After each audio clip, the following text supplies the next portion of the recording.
How do you do? The Box Office Pulp Board feels it would be a little unkind to present this podcast without just a word of friendly warning. We're about to unfold a cinematic commentary track, made by a group of men who sought to create a podcast after their own ravings, without reckoning upon God.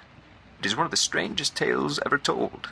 It deals with three great mysteries of the internet: analysis, observation, and deconstruction. I think it will thrill you. It may shock you. It might even horrify you. So if any of you feel you'd not care to subject your nerves to such a strain, now's your chance to... well, we've warned you. Now, to pause and refresh.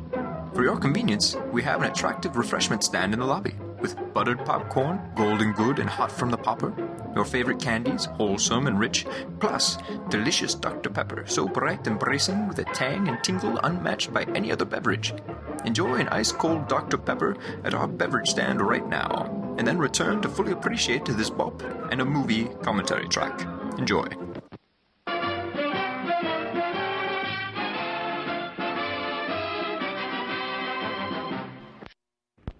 Don't give up on the married.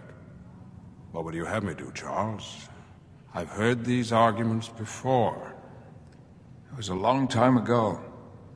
Mankind has evolved since then. Yes, into us.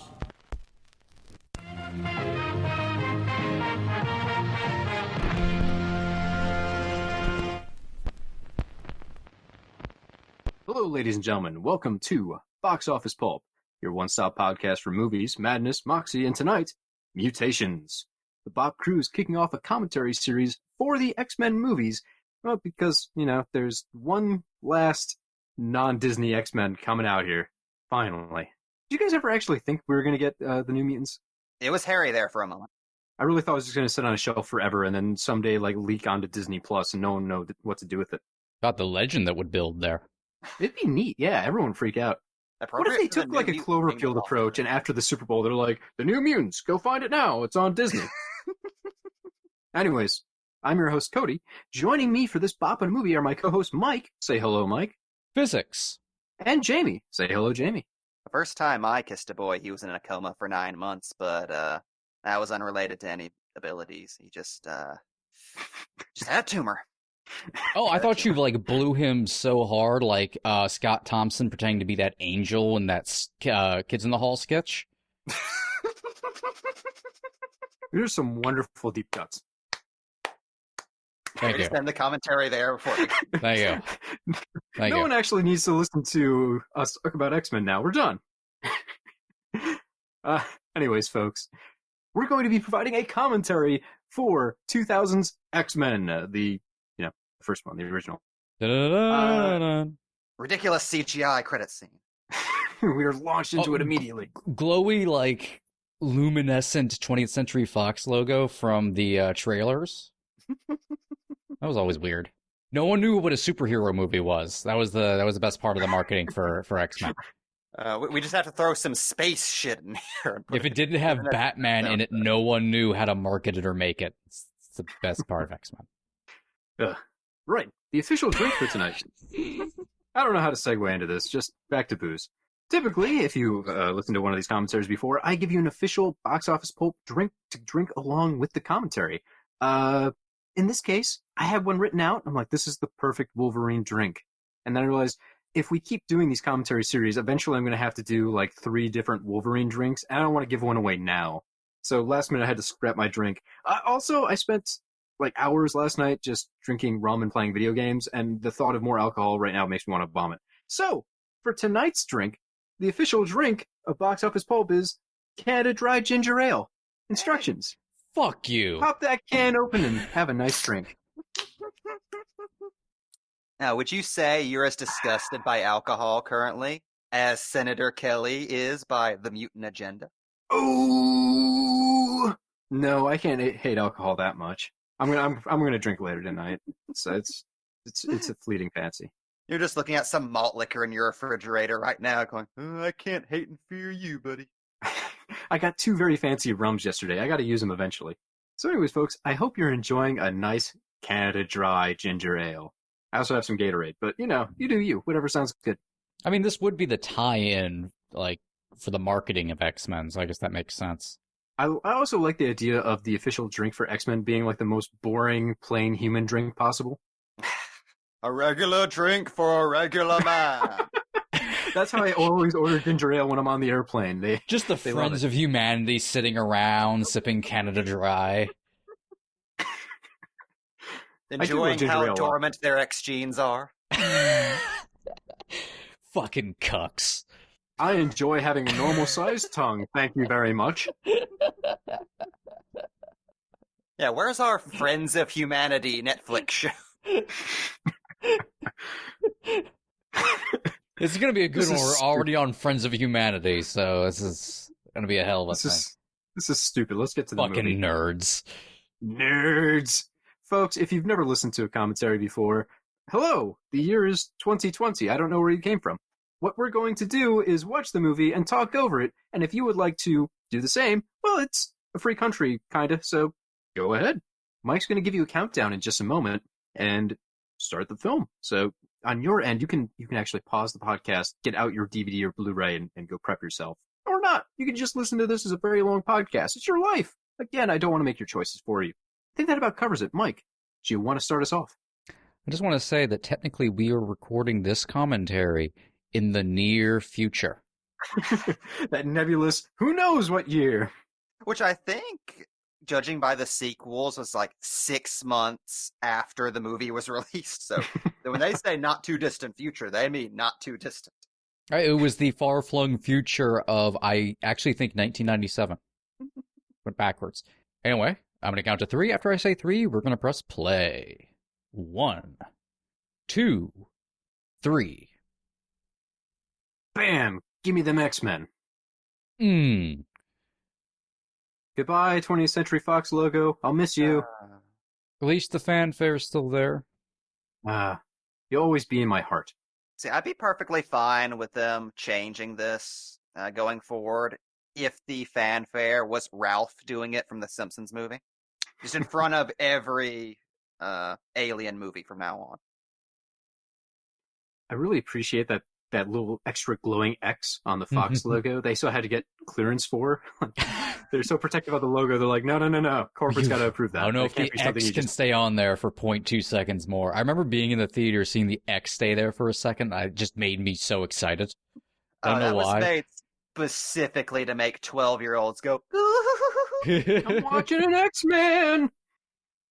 I miss the giddiness of early superhero movies. Oh, yeah. Can you believe we're getting away with this? We're in for some shit. And, oh man, when this movie started and there's that little bit of Professor X like, hey, here's what a mutant is. How exciting that was. Now when movies do it, it's like, yeah, we know. Move on. Get to the action. It was so mysterious and new. Exactly, yeah. What a fun new set of toys they're essentially giving you. Like, there's mutants. There's people that can just do anything. That's the concept. You don't have to worry about radioactive spiders or any setup. They just have special powers. They can do whatever. And, like Jamie said, now the Holocaust. They're from a James Bond opening to the Holocaust. I love the stories going around whenever this movie was released of people arriving to the theater like a minute or two late and missing that opening and just walking into this and immediately walking out because there was no way this was how the X-Men was opening. Well, if you didn't know any better, you would be very confused. Like, there's very stark, desaturated, sad-looking Holocaust drama. You're suddenly in Schindler's List. Yeah. The boy with the striped pajamas is here. Like, what happened? That said, really brilliant choice to start the movie off this way. Like, throughout the entire series, the amount of goodwill you buy with this scene, like, you just understand the character of Magneto so well, the horror he's seen. You understand why he is not real keen on humans. That's what's great about Magneto from a writing standpoint. He has the most economical origin of any comic book movie. You just point to a photo in a history book and say, that's Magneto. And you don't have to say anything else. I think even beyond Magneto, like setting up Magneto so perfectly, it's funny to look back at this like from an historic standpoint, where not only is this a perfect mood setter for the film and getting a lot of preconceived notions of out of people's heads when they're sitting in the theater thinking they're going into like a Batman and Robin essentially, but also going forward into kind of the new era of comic book movies. At this like a perfect bridge gapper between what had previously killed the superhero movie and then where we are now. For sure. And And it's so out of line with what, like, even the good, like, beloved superhero movies of the past had given us. So everybody likes to point to Blade as that great tone changer. And as much credit as Blade deserves, I don't think anybody really saw that as a comic book movie. No. Like, it's based on a property nobody had really heard about. If I remember correctly, I don't even think the Marvel logo is prominent at the Nope. opening. Not till Blade Trinity. This was the first, like, actual read at clearly as a comic book movie, serious comic book movie. Yeah, we were releasing a Serious. superhero movie. And X-Men was fairly mainstream at that point because of the cartoon, so... before we move too far past it, one thing I just want to double back on is just the power of that opening special effects segment. Like, we have gigantic action movies now where, you know, John McClane can shoot a Jeep into the air and crash a jet. And it doesn't quite work for me, but that bit where Magneto tears down the gates, it's not overly flashy. Like, they don't have to CGI a lot of it. I'm pretty sure that's all practical kind of stuff. But that sells it so well because it's all rooted really in emotional pieces for the character. It's not a flashy, showy, cool piece of, hey, here's something we can do. It's an emotional extension of what the character is feeling at the time, and it just sells it so well. That stands out to me as one of my favorite comic book moments in any movie. Just, it's so powerful to see that one kid pulling all the guards along with him through the mud as he's bending the gates trying to get back to his parents. Yeah, I definitely agree. And there's something very grounded about it too. It's like there's such force behind it. You can kind of feel the powers if it's real. All the X-Men movies, I think, are very good at presenting superpowers, but particularly the early ones have some of the best presentation of superpowers, I think, in all across the board of comic book movies. Like because there's moments where they're used in such a non-flashy manner. They're so just part of everyday life for the characters in a way that you don't get with other superheroes, where it's always very big and very flashy, or like, you know, when Captain America's chopping wood in Civil War and he pulls like a piece of wood apart. Now it's a big giant moment, but you also you never get a moment of him like using super strength in like a very subtle way. It's only in those big flashy moments that have like a lot of meaning. People just kind of do things casually in the X-Men movies, particularly like starting here. And there's it's such a genius idea to make the first 3 instances of mutant powers that we see come from a deeply emotional place. Like, whether it's, you know, trauma or lust or just survival in Wolverine's case. Like, not up until like the big reveal of the X-Men, we don't really see any powers that are anything but just gut reactions to what's happening to these characters. It establishes so early on, okay, these aren't superpowers per se. Like, these are expressions of the character's like deepest emotions. That grounds it in such an interesting reality. And though I think it's really good they got rid of the Storm and Cyclops flashbacks, because the 3 scenes that would have been like, a little much. It would have been a little much, too much flashback. It would have been cool, and I know they almost filmed them just for like to throw in like a DVD, but you get the Holocaust. I had the novelization as a kid, so that was canon to me. So you get the Holocaust flashback with Magneto using his powers. So you set up like, okay, you set up the mutant metaphor essentially, but then you go into Rogue's powers, which are horrifying and damaging to her. And then you go into the Senate hearing, so it's like everything about this world becomes immediately clear in such an economical, like, scene breakdown.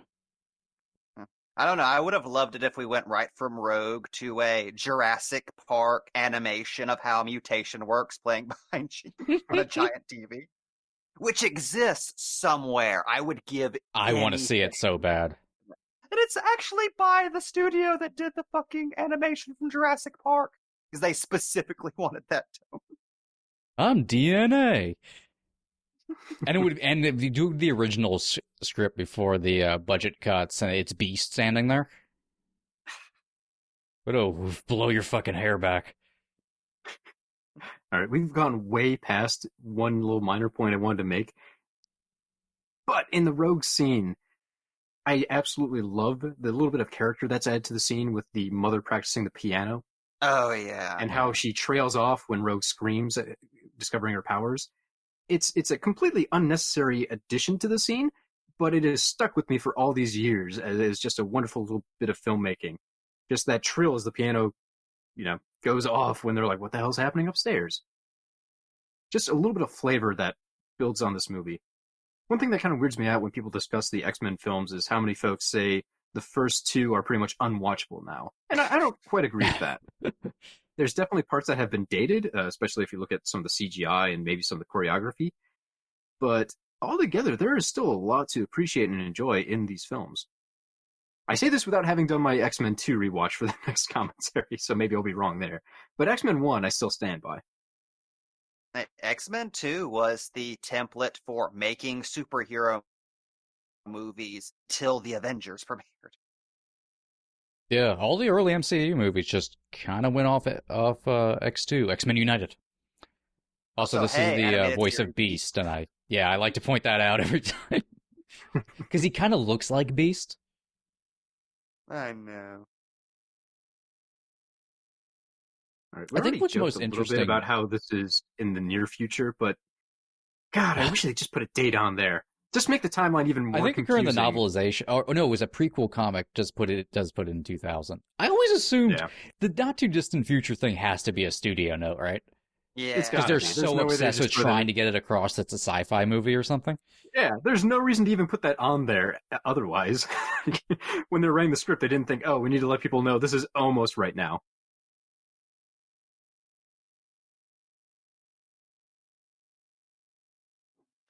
I still can't believe that this scene was conceived long after the fact because they realized they needed a better opening for Wolverine. It's another one of those brilliant screenwriting moments where it's like, oh, in a single scene we can just establish everything you need to know about Wolverine. Yeah. And have him name checked as Wolverine and it not be awkward. Plus there's so some we smart can little get details that out of the way.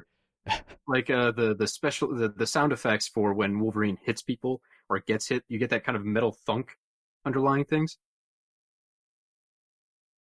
Yeah, right there. It sounds like he's getting hit with an aluminum baseball bat. That's a perfect God, setup. that always looked so fucking painful with his hand bending back. Ooh. Oh yeah, this one of the most iconic character introductions I think in cinema.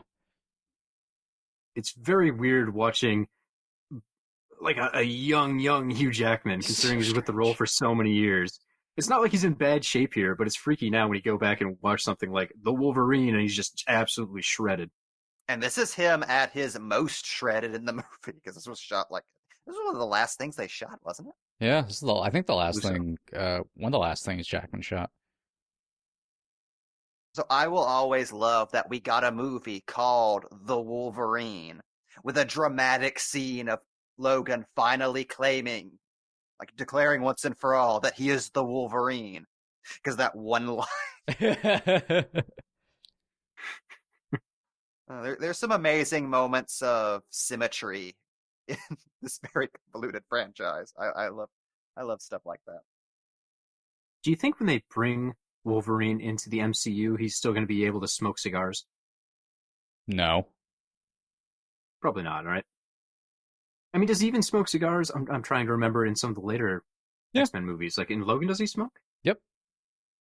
Remember, he actually takes a cigar at the gas station. Oh, that's right. Yep. It's funny. Logan is the only cigar boy in the Marvel universe who's actually allowed to smoke. Ben Grimm can't smoke. Nick Fury can't smoke. I think it's just him and Jameson.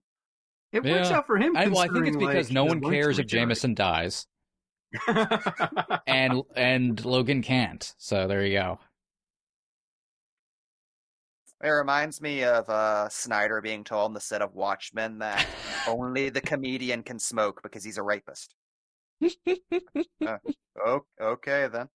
That's how that works. I don't think that's how cigarettes work, but okay.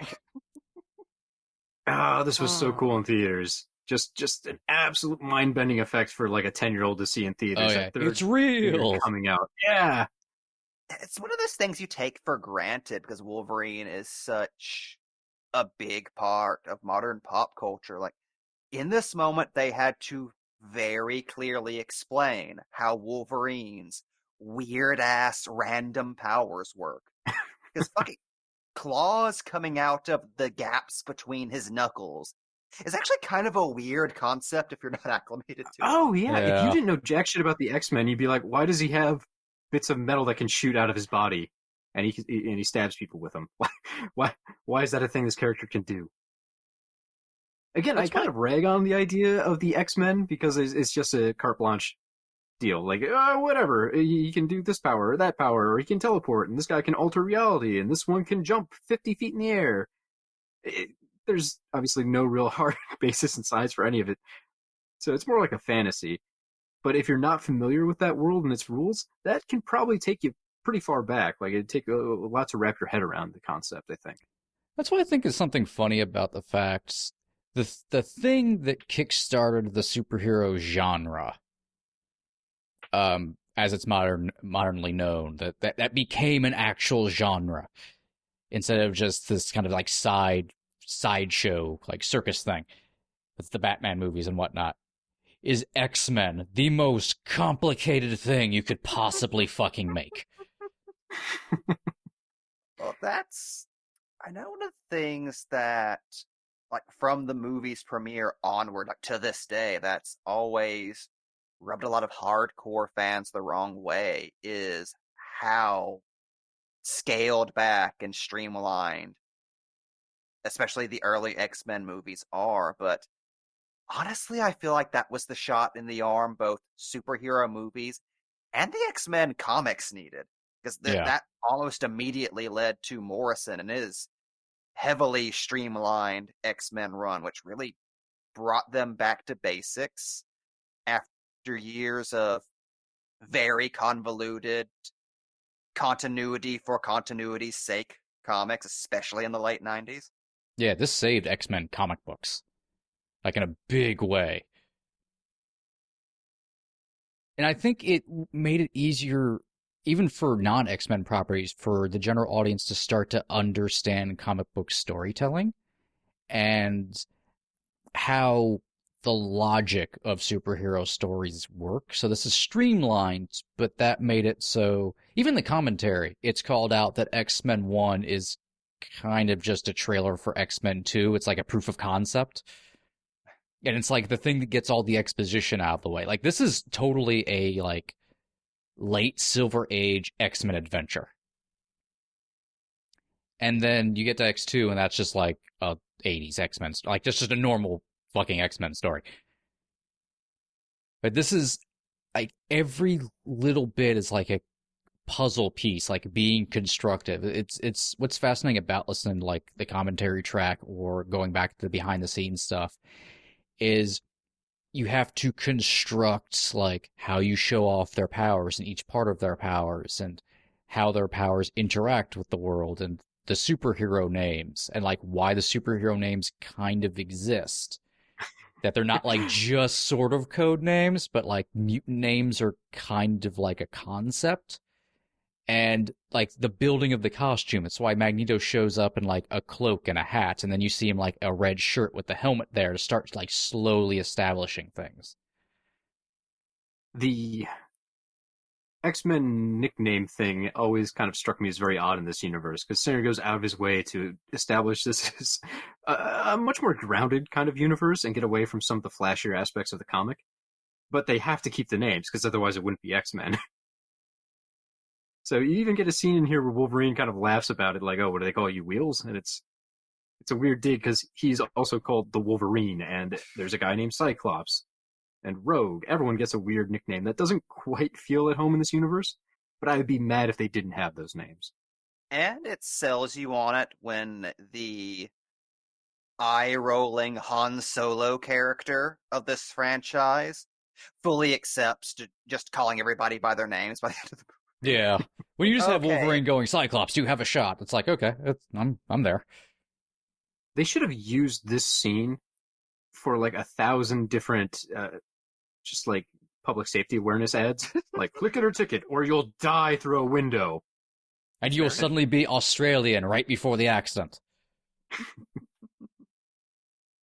But I think we're a few minutes away from it, but I think a line that does really sell that whole identity thing is Xavier saying that Eric became Magneto.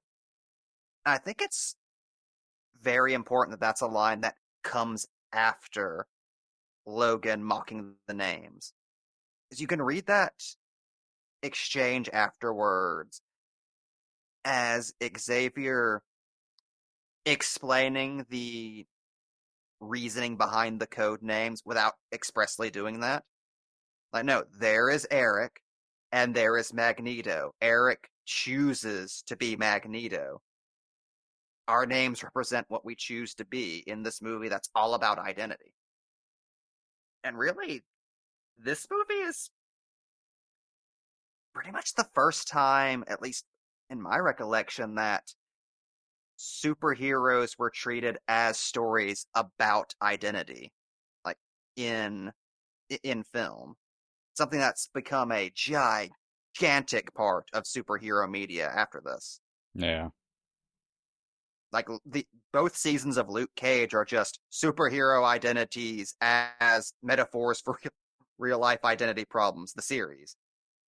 Oh, also, just a side technical thing. Can you guys give your timestamp for the audience?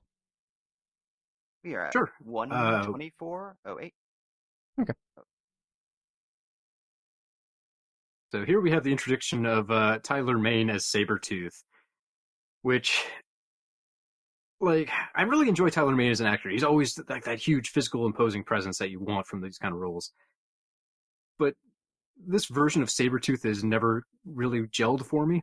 He looks cool. He works as like a looks cool like movie henchman. Yeah, I mean, for what the movie requires, it's perfect. You don't Yeah. really need to make him like a comic accurate version of Sabretooth. But as like a picky fanboy, Oh, like it's one of those things where it's always stuck in my craw, like, oh, this isn't my version of Sabretooth. Not my Toad. yeah. Well, I think part of it was as a kid, like I never had money for a proper X-Men subscription or anything. Like I didn't have any comics where I knew they were coming in the mail each month. And we lived kind of in the middle of nowhere, so I couldn't get to a comic shop and like pick stuff up all the time. So for me, it was, if I was reading a comic, it was something I either picked up at like a garage sale, and I just had to hope they had a couple of concurrent issues, or whatever was on sale at the grocery store. So I had like a weird mishmash of different comics. And I didn't really have any X-Men. I did have, for some reason, I don't know where I got them from, like 4 or 5 issues in a row of X Factor. So that was like how I knew the X-Men. X Factor was the thing in my mind. And the arc I had was one where Sabretooth joins X Factor and then pretty much murders everyone in X Factor. So in my mind, as a little kid reading X Factor, he's this gigantic beast monster, horrible, deranged psycho that'll just actual murder characters in a comic, which is pretty mind-bending to me at that age. And then you get to this version, and he's pretty much a near-mute lackey. Again, it fits what needs to be done in the movie, but my expectations were really dashed when it was like, oh, this is the Sabretooth we get. Okay. I'm still disappointed by the minimal dialogue with Sabretooth, mostly because I do think Tyler Mane could pull off being slightly wordier. yeah, Seen definitely. Mane and other things where he can totally pull off a Sabretooth performance. Yeah, I think so.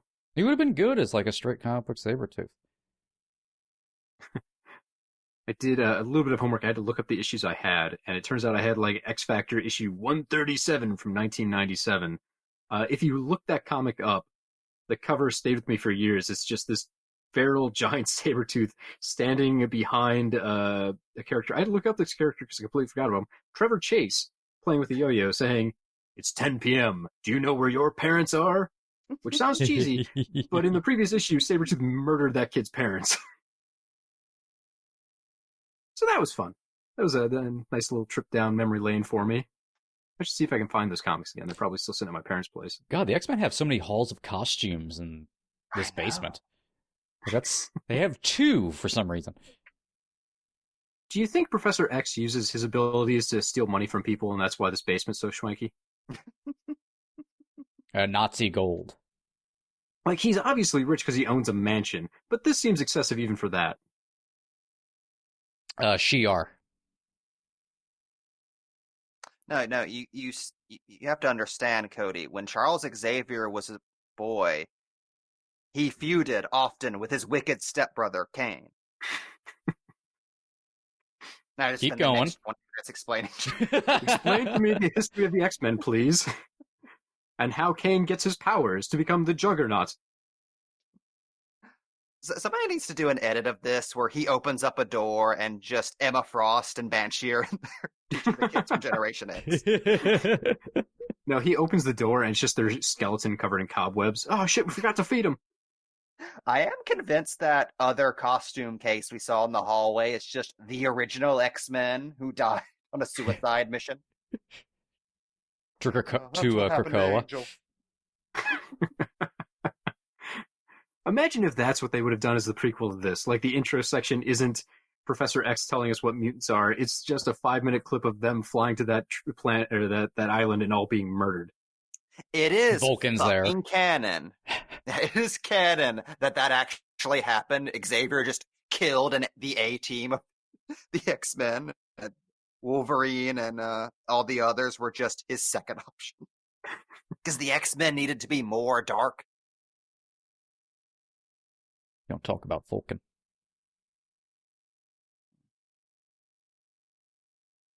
Physics. I don't know why that line's been stuck in my head since I was a kid. I think it's the jolliness of Patrick Stewart's performance.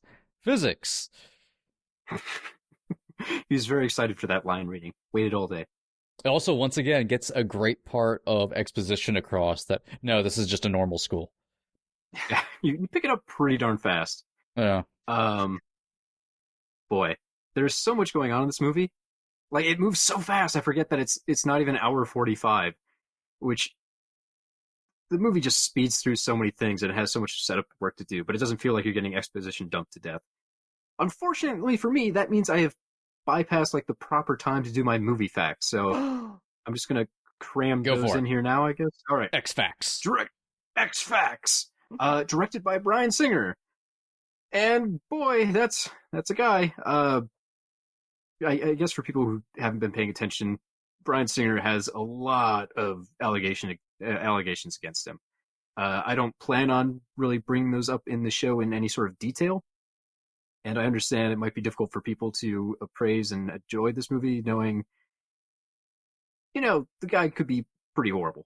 So, I guess I'm mostly just trying to think of this as a separation of the artist and the art. And Jamie, you had a very good point earlier when we were discussing this, how movies aren't made by one man. They're made by dozens, hundreds, thousands of different people. So even if Bryan Singer is a complete monster, it doesn't taint all the work the other people put in. Solid Snake technically helped make this. That was my next point. Screenplay by David Hayter. David Hayter and like 5 uncredited dudes. That still blows my mind. I did not realize the voice of Solid Snake was also a screenwriter. David Hayter has such a weird career. He's like a superhero himself. For cast, dear God, what a cast this thing has. Patrick Stewart as Professor X, Hugh Jackman as Wolverine, Ian McKellen as Magneto, Sir Ian McKellen as Magneto, Halle Berry as Storm, Famke Johnson as Jean Grey, James Marsden as Cyclops, Anna Paquin as Rogue, even Shawn Ashmore gets in here as Iceman, Rebecca Romijn as Mystique, Ray Park as Toad, Tyler Mane as Sabretooth, and Oh, let's not forget Bruce Davison as Senator Kelly. Holy shit, what a cast. Like, they knew they had names when they were doing this, but most of these people I don't think were as big of names at the time. Like, most of them exploded after this. Jackman was just some dude. Yeah. And we had the Lord of the Rings movies coming, right around the same time as this. So all of a sudden, Ian McKellen is a huge name. And everyone, except for Halle Berry, is perfectly cast. Halle Berry was fantastic on paper. I love on the commentary they mentioned, like, pretty much all of these people are from different countries and they're trying to do, like, an American accent. Except for Halle Berry, who is from America and has to do an African accent. Who they had to tell to please just use her normal voice for X-Men 2. Because it's all over the place in this. It's hilarious to look at the deleted scenes where she's laying the accent super thick, and I kind of think that's why they were cut. Yeah, I wouldn't be surprised. Anyways, back to the X Facts. The music here is by the music here is by Michael Kamen. Kamen passed away in 2003, which is a shame because if you look back through his discography, he did several Terry Gilliam films: Brazil, The Adventures of Baron Munchausen, the Lethal Weapon movies, Die Hard, The Dead Zone, Life Force, Highlander, Event Horizon, The Iron Giant, Memento. You've heard his music before, and you've liked it. That's all I can tell you. So he was brought in at the absolute last minute, too, wasn't he? Like, after they'd finished shooting? Yeah, because Ottman was Singer's usual go-to for editing and scoring, but he was off making something else and couldn't do either. So I think... Wasn't he directing Urban Legends 2? Yes, Urban Legends 2, that was it. And Urban Legends 2. Small fucking World. And I think they also went up to John Williams, who I think was also busy. So they got Common. And honestly, like, Ottman's theme from X2 on is like, that's the X-Men theme. Like, everyone knows that, like, in pop culture now. And of course, it's pure, instruction to play off of the animated series theme, which is also what kind of, like, builds this theme. But Kamen's music in this, I think, is really underrated and forgotten. Like, all of his incidental music in this is fucking spectacular. And you think of the job he had in front of him, too. He has to introduce Singer's kind of grounded version of an X-Men reality. So that limits what he can do. I imagine in lesser hands what you would do with an X-Men movie in the year 2000. Like, it'd probably be something fairly hokey. It might be something with, like, a lot of synths or electronics that just don't quite match up to what you're seeing. His more kind of classical score that he gave us really sells this world, and I love it. I absolutely love the score here. We're about to hear the Mystique theme, which is absolutely perfect. Oh, it's so weird. I have no idea what he's doing to make the noises. So look at Gyrick just making bedroom eyes. Yeah. A character I did not realize was supposed to be Henry Peter Gyrick until watching this with subtitles on last week. See, this is an interesting choice. When we first see Mystique change, it's through that window and she's out of focus to try and sell like the CGI of it. But then it cuts to another transformation where you see it all up close. So I don't know why we had to get that shot twice. It's a little weird. It's just like subtly bring it in. Yeah. She actually hit him in the fucking face and knocked his glasses off. What a choice for Mystique in this movie, too. Butt-ass naked. Blue, covered in, like, scales, but essentially naked. And as a 10-year-old, holy shit, what a... It felt like I was watching something I shouldn't be. Exactly. I was very glad my parents weren't in the movie theater with me when I saw this, because I felt like I would have to explain to them what I had dragged them to. But it's iconic. Like, that's what people think of Mystique now. Yeah. Instead of, like, the kind of white gown with the skull belt. For a PG-13, essentially a family film. It would never happen today. There's so much in, like, these first two movies specifically that would never fucking happen today. Well, plus the pain in the ass to get into that makeup every time you're on screen.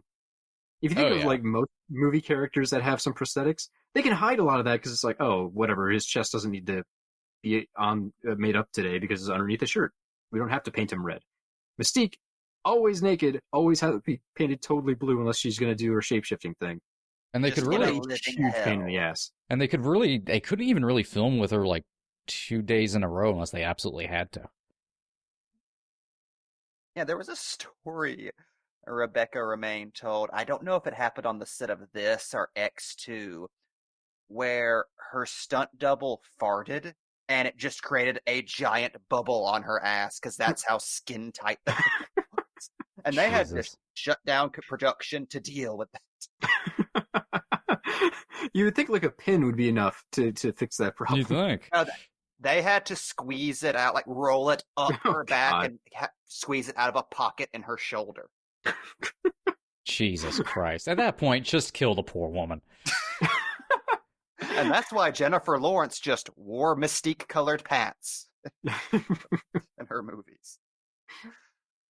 But if I'm not mistaken, like, Mystique wasn't even really supposed to have action scenes No. when they were initially going in. Like, that's why they got Rebecca Romaine, because they just wanted somebody to pose before transforming. But the second the producers saw her in that makeup, they're like, no, she needs to be a big part of the movie. Nope. Smart choice. Yeah. End up That's working one of to the the advantage most- to thank God for that horny executive. Just end up working to everyone's advantage. And create like did- moments like this. Like just Yeah. Mystique hanging off of Magneto. It's And so interesting. It makes her more more than just a hench person. I love the little bit of character they throw in there. Yeah. Yeah. I like how the choice of giving her these super physical action scenes restored something about Mystique's character that would have been lost in translation otherwise. Like the idea that of all the people on both teams, Mystique is the one that can get shit done. Yeah. Back to my movie facts. Cinematography here is from Newton Thomas Cycle. I think he's done all of Singer's movies. So Usual Suspects, Apt Pupil, all four of Singer's X films, Valkyrie, Superman Returns, Jack the Giant Slayer, and even Bohemian Rhapsody. But he's also done The Brothers Grimm and Drive. So he's kind of gotten all over the place in different genres. Our editors here are Stephen Rosenblum, Kevin Stitt, and John Wright. Wright, to bring this back to Box Office Pulp, editor on Deep Rising. Yeah. He also Now worked on. what? He also worked on The Credits. Incredible Hulk, The Running Man, Hunt for Red October, and Teenage Mutant Ninja Turtles 2. So he's done it all as well. You got to The film do was- it right. Say the full title. Teenage Mutant Ninja Turtles 2, The Secret of the Ooze. Thank you. You're welcome. Anyways, this film was released on July 14th, 2000. Budgeted at $75 million, it brought in a haul of $296 million worldwide. So, not too shabby for a mid-tier budget. Also impressive considering the amount of special effects that are in this thing. You gotta think, this was still in the age where if films had CGI, everyone just made the joke that it looked like PlayStation graphics. Now we're still like a year or two away from the Scorpion King showing up. Oof. Yeah. It's funny the visual effects team weren't really that happy with any of their work. And honestly, at the time, this was like the most advanced CGI anybody had really seen. Oh, yeah.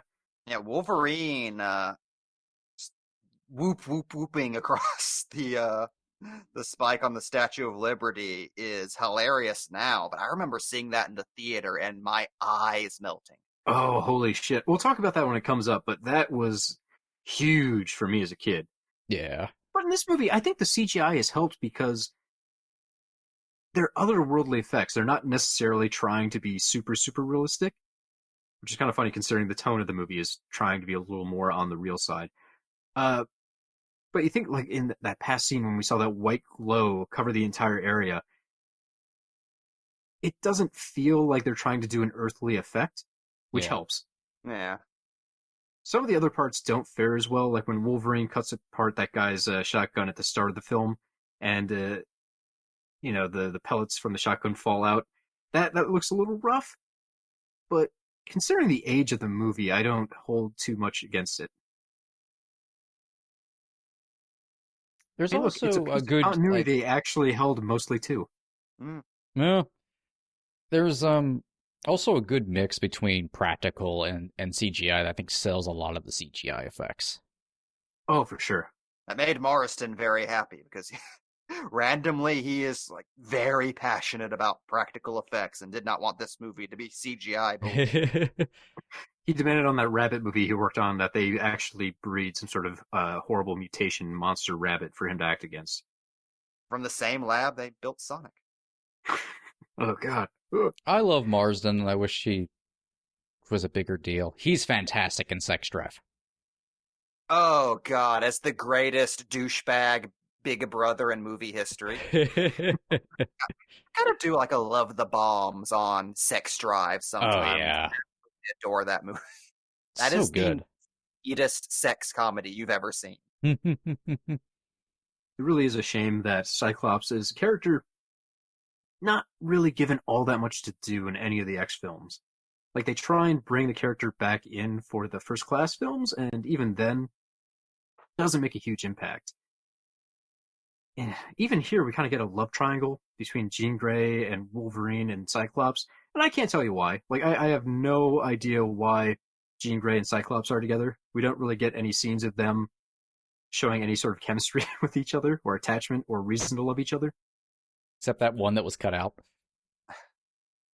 Yeah, this movie presents Cyclops mostly as the dick boyfriend who the protagonist has to cuck by the third act, and like doesn't really give you any reason to think otherwise.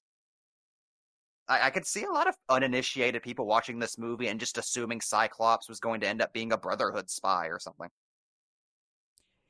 He's still It is pretty fun much... that they made one of their characters a dick. I mean, I appreciate that. Yeah. I mean, he's still pretty much just Cyclops. That's the most Cyclops Marsden ever got to fucking be. But yeah, if you look at like a lot of deleted, like between deleted scenes and stuff that hasn't been released as deleted scenes, but we know were filmed, just kind of like longer bits. Like, he's super Cyclops, and he's much more presented as like as a team leader type and whatnot. But the movie's just so pared down that everybody's just... I wouldn't say everyone's archetypes, because they're definitely showing off more personality than that. So that sounds derogatory, but it's the bare minimum for everybody. Like, this is so like boom, boom, boom, super clean. Yeah, I remember Marsden after the movie premiered saying like, I'm so glad there's this new thing called DVDs out now because I've never been in a movie with this many deleted scenes, and I really hope people can see. Please watch me. Yeah, I'm always very torn when it comes to that because on the one hand, it is astounding how perfectly paced this movie is. On the other, I do come away sometimes feeling like it would have been a more rewarding experience to just slow this movie the fuck down in a few places. Like the deleted scenes that have always been on the DVD, like which are mostly extended scenes, I think are kind of preferable to the versions in the film. Like it is kind of nice to just hang out with the X-Men a little, and really there's two scenes in particular with Jean and Xavier that I think would have added immensely to the overall film, both because you get to see Jean showing a mutual attraction to Logan, which is only hinted at in the finished film, and it actually sets up her using Cerebro in the third act a lot more. It makes that feel more like a culmination of a character arc, rather than just something that's set up at the beginning and then paid off at the end. And it's all very, very Jean Grey comic book stuff, too. Yeah. On the other hand, though, you know how everyone says, oh, the movie could lose 20 minutes? I think with X-Men, it's an hour 44, which means, hey, they actually lost that unneeded 20 minutes, and boy, that really does work. I think X-Men is what people are aiming for when they say a 2-hour movie is too long. Yeah, I mean, Not wrong. It's weird. This movie's such a like precocious balancing act of everything it has to get done. I couldn't imagine actually making this movie. I feel like I'd probably be just having one long conniption fit. But it's Like they I would did like when to filming it. I would like to see as an experiment like an extended cut that puts all those slow like long X-Men conversations back in, those added character beats, both just to see the full version of this movie before it was taken down, but also just out of interest to see, is it so much a balancing act that teeters it? Is Like this a movie that would benefit from being slowed down, or would that just kill it instantly? Yeah, I think that's just a really interesting editing exercise. Mm. There's a lot of unreleased deleted scenes that you can only find just watching the dailies in the production diary Yeah. that are fascinating. Like that scene between Senator Kelly and Magneto before he activates the magnetotron. Magneto goes on a long Chris Claremont Magneto monologue that is riveting to see, performed by Ian McKellen. Like, kind of breaks my heart a little that's not in there. Yeah, that's the only place you can see it, and that's insane they've never released that, because, like you said, it's Claremont as shit, but more than that, McKellen is acting his ass off. That might be his best performance in this movie as Magneto. And it's just in dailies on the DVD. Yeah, it's just part of some B-roll. And it's complex, too. Like, you get to see, like, Magneto do his whole, I would like to live with humanity. Like, no, I would absolutely love for man and mutant to live side by side, but I've seen how you people treat people like me. One area where maybe the film does suffer from moving so fast is probably the scene right here. Like, Bobby gives this one, like, hey, people are mad, and Rogue just immediately leaves the X-Men. It's one of those things that maybe could be seated a little stronger, but you buy it, you roll with it. It's just a little silly, like, oh, one person said a mean thing to me, I guess I better leave forever. Yeah, you go with it because movie plot. Yeah, that's mostly and it. I feel it fits with Rogue's character up until this point, where she's struggling with self-hatred and this idea that wherever she goes, she's poison. She's very easily broken. Which, by the way, I meant to bring this up in the first act. Another amazing screenwriting thing this movie does very quietly is like introducing you to Rogue and Wolverine up front as two transients crossing paths. It, without really going into exposition, it sells you on the idea that at this point in history, mutants are not accepted anywhere. Like, if you're a mutant, you're probably on the run, which sells the Xavier School as this haven. Like, you kind of feel Rogue and Wolverine's wonder whenever they just see a peaceful place for them where everyone can coexist. Like, you can tell that's not a thing that exists anywhere else in this universe. It does bum me out we didn't get more X-Men that are visibly mutants. Yeah. Like, I think you have a lot of mileage you can get with that when you have characters like Nightcrawler walking around where they really can't hide who they are. The world sees them right away and, unleashes their prejudices. And that's just budget. Like, we were supposed to have Beast and like several other characters in this movie. Yeah. And then Fox made them take out a significant chunk of that original script before they would even greenlight it. Like, what you're watching now is the version of the movie that costs nothing. I mean, it just gets a little weird because, like, our mutants that have, like, outward mutations are the bad guys. Also, as a kid, like, my cousin was a huge Wolverine fan, so we saw the movie and he was very excited because his favorite character was, like, the main character of the show, which is expected. Wolverine's the biggest name when it comes to the X-Men. But I'm in the background like, I like Nightcrawler a lot. I wish Nightcrawler was Little did you know Nightcrawler would have his day. And I was so excited in the theaters when I saw the trailer for X2. Oh, what a day. But considering the idea of the X-Men has always been, it's an ensemble thing. We have this whole group of characters, and you can like that one or this one, hate that guy. And the fun is how they bounce off each other and the kind of behind the scenes drama of when they're not fighting bad guys, they're maybe arguing or building relationships. And the X films try and make that balance, but again, Hugh Jackman is such a notable force as Wolverine. All the movies kind of get tailored around him. Yeah. Not necessarily bad, but it just makes me wonder what the movies would be like if they're a little more focused on being ensemble pieces.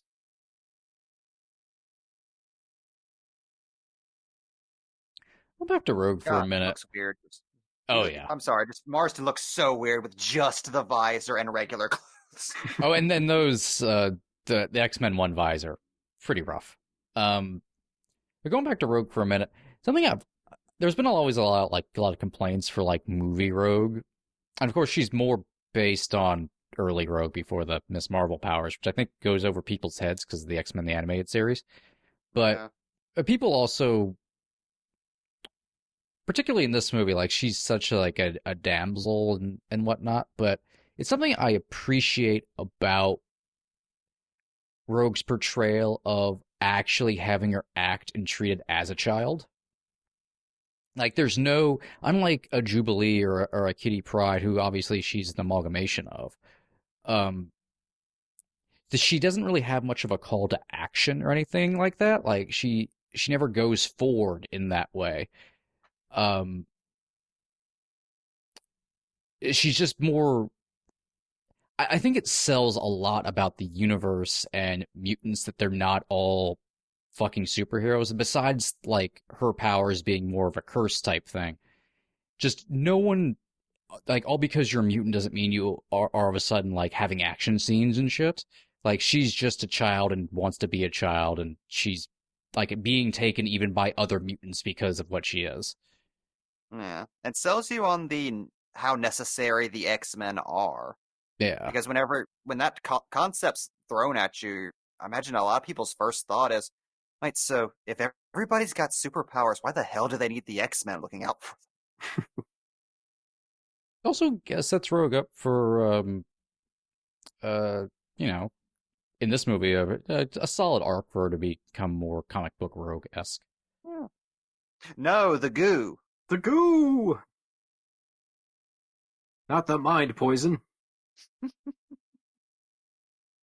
I will say, as a kid, watching this movie, my mind was blown when we get the reveal here that Magneto isn't actually after Wolverine. He's after Rogue. I'm like, whoa! After all of that marketing. Like, I just never saw it coming. Like, it just seems like, oh, well, obviously the most popular character will be the one that's the MacGuffin. It would be hilarious if they kept the reveal in the Solomon and Chris McQuarrie script where Magneto just needs his adamantium skeleton to power his machine. Which is really I just need your skeleton to dance here for me. Dance, Wolverine, dance. Magneto is slumming it so hard in that version of it. Oh, yeah. I need this hobo with a magic skeleton to power my Doom Ray. Don't worry, you'll have it right back when I'm done with it. So I could just go get some.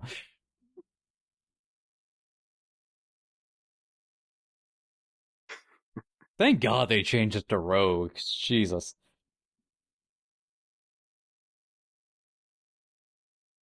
And it's such more Magneto plot, like, not being really aware that he's killing a mutant to make a point about mutants.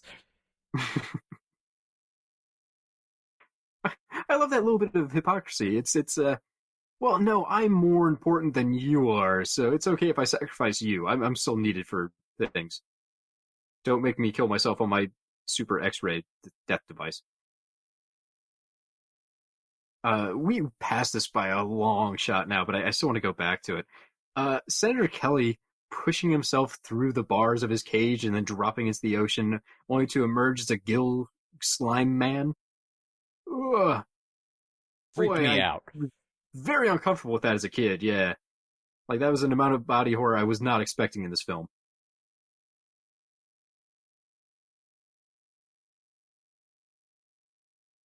How does Tyler Mane look exactly like comic book Sabretooth?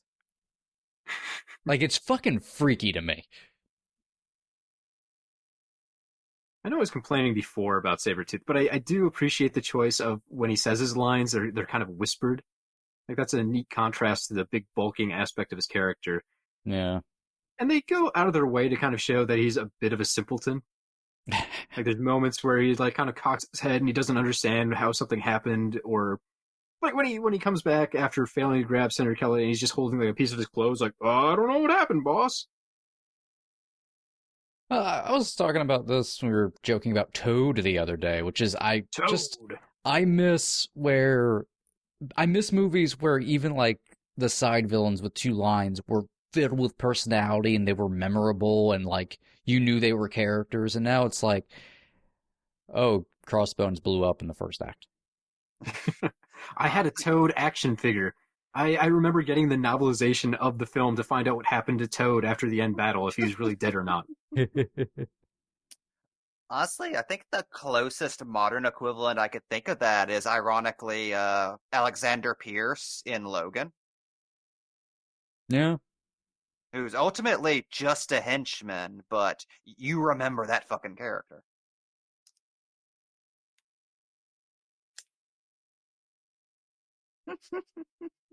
I remember the unabashed glory of seeing Magneto in the suit for the first time float onto this train car He's and address real. Wolverine and do the Magneto thing of controlling his skeleton. Also, can we just stop and marvel at the practical effect of this train car that pulled itself apart? That nearly killed everybody. Because it I just miss started practical shooting fire at effects. one point. Like, there's something magical about before overused CGI when superpowers were merged with practical effects. It's the amazing thing we'll see in a minute with with Magneto raising and dropping the police cars. That is so Yes. impressive, Oh, yeah. practically. Like, you feel the power of Magneto there in a way that you cannot, no matter how flawless the CGI, pull off. Like, you need actual weight to something to sell Magneto's powers. That's why, as cool as it is to see Magneto with his full like comic book range of superpowers in the later films, uh, Magneto like lifting a stadium around and then dropping it in front of the president is nowhere near as impactful as what we just saw. Oh, not at all. Yeah, And I it's even the think of something simplicity. a couple years later, like in Hellboy, when Hellboy slams his fist down onto that oncoming car and it flips over his head. Like, what a cool thing that is, because you can tell, like, oh, that's a car, like not a CGI version of a car. It presents so well, and it just sells you on what just happened. Whereas later in the film, when Hellboy is fighting the CGI tentacles, it just doesn't quite work the same. Just air. Yeah. CGI will never be able to sell impact, I don't think. Like when those cars land on each other, whew, that is cool. You can feel that kind of impact. Well, it's amazing all these years later, the movie's not particularly good or anything, but the first Fantastic Four movie, when a practical suit thing fucking, like, tackles a semi that's practical and it crushes practically around him. Oh yeah, that perfect trailer shot. Yeah, it's like, that's awesome. That's all real at that point. Also, this was a very cool fucking moment when you're an X-Men fan the first time this happened. Oh, Charles Xavier is controlling Magneto's underlings. And they're having a fucking standoff where Xavier must decide if he's willing to let Eric take a life for his beloved X-Men. It's the best. They're not just punching each other. There's a kind of intellectual standoff happening here that I love. I think it's really cool. The design, like the design thought process going into this movie was more of less like big bombastic, like, this is like post Independence Day. So it would have been easy to, I think, to go into that direction, but like, let's look at like one of the old like intellectual sci-fi films. Like, that's kind of like that's what X-Men is more like geared towards style-wise. So let's go for that. Yeah, it's far more Forbidden Planet than it is Superman the movie. Yeah, which is what the comics like want and need. I think you even lose that with some of like the best stuff coming out now. Like there's still like a more push towards, hey, still got to get that action scene in like every 10 pages. That was what was so great about the third act of Doctor Strange, where Doctor Strange uses Doctor Strange logic to solve a Doctor Strange problem. Yes, exactly. And people think of that. I think it's one of the more popular and memorable MCU final battles. I always Yeah. get the complaint that the ending comes down to two guys just having a massive CGI brawl. But that one, people remember, Dormammu, I've come to bargain.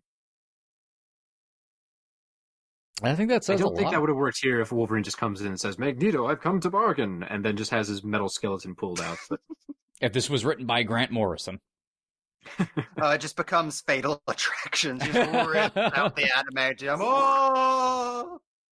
God, just to bridge this back into the MCU, isn't it insane to think this movie, 20 years old, and we've been getting a steady clip of superhero movies ever since this came out?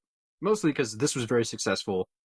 The Spider-Man film that came out 2 years later was huge. We had stuff like Blade. There were a lot of small and bigger successes right around here that built up the notorious nature of comic books. They could be actual box office hits. But everyone said that was a bubble, and they've been wrong for decades now, which weirds me out. You really would think at a certain point people will get tired and be like, nah, we've had enough superheroes.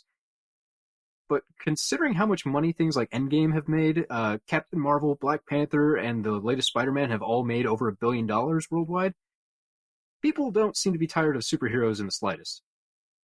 And the genre keeps introducing new, different avenues it can go down. Hey, comic books haven't gotten sick of superheroes yet. That's the reason movies wouldn't burn out on them. Yeah. People are really sick of comedies. I think the comedy bubble's about to burst. Also, I just want to say I love the logic Senator Kelly is using this. This is like if Ted Cruz realized he was transgender tomorrow. I was like, I have to talk to Laverne Cox immediately. Speaking of, we missed this moment earlier, but I just want to talk for a moment just how beautifully written and performed and very essential, I think, to the heart of this series. That scene with Logan and Rogue in the train car is. Oh, yes. Like, one of my favorite moments in this entire series is that quiet moment where Logan says to Rogue, these people seem to want to help you, and that's rare for people like us. Like, there is something so powerful to me about that moment where Logan says, like, for the first time, people like us. Like this middle-aged drifter and this teenage girl who have absolutely nothing in common up until this point are united by the fact that they're both part of the same people. And it's something that has grown to mean a lot more to me as I've gotten older. Like, there's a lot of bullshit involved with being queer, but one of the absolutely beautiful things about it are those moments you have with people, sometimes with perfect strangers, people you have nothing in common with, who will come to you in moments of solidarity like that and say, hey, we're in this together. And I love how X-Men is able to give you stuff like that, like without ever really needing to like be super on the nose about it or preachy. Like, X-Men as a concept is often given a lot of flack for being, as Deadpool put it, an out-of-date metaphor about racism from the 60s. But stuff like that shows just how universal this could be. Like, there's something, like, as weird and broken as the X-Men can be, there's something universally flexible about them. There's something perfect about X-Men at its core. But I think you can always use the X-Men to represent whatever minority group you want to talk about. Like, I think you always will have persecution from the majority force. Maybe it was about civil rights in the 60s, but today, just as easily, you could take the same messages and apply them to people following different religions or people that are queer.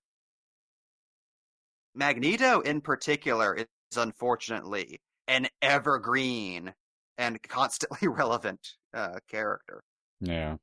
You can look at pretty much any persecuted people on this planet, past, present, or future, and you're always going to see that schism, that faction that's going to say, look, I don't care like what pie in the sky dreams you have about everybody getting along at some point in the future. I'm going to look after me and mine, and if I see a threat coming, I will eradicate them without a moment's hesitation. Like, look on Twitter for 5 minutes and you'll see a lot of Magnetos out there.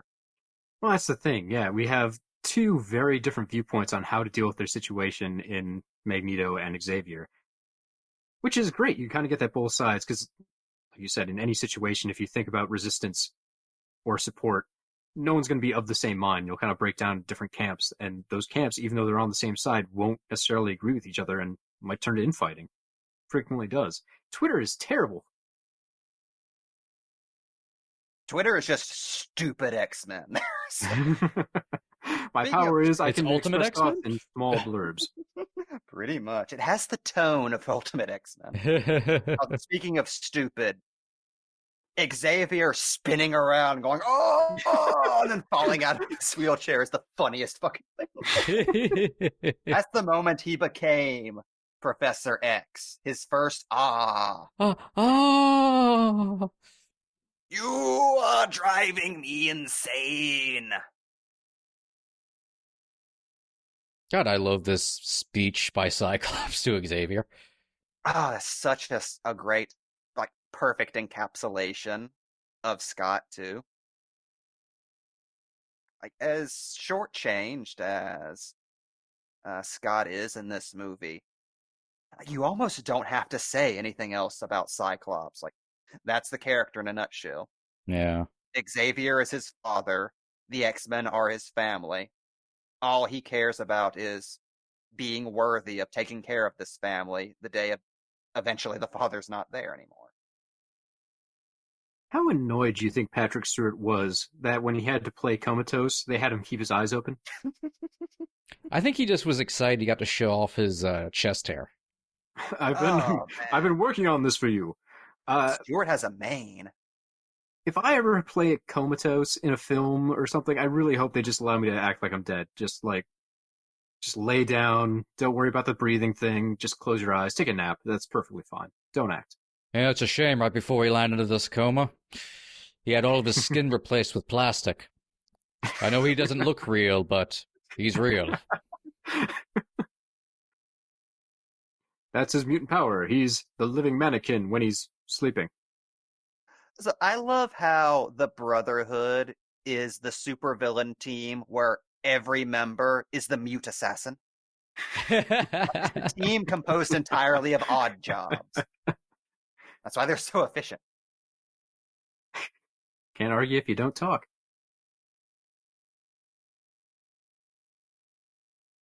Oh god, we're moving into one of the most iconic superhero third acts in history. And it's amazing that it's still iconic after all these years.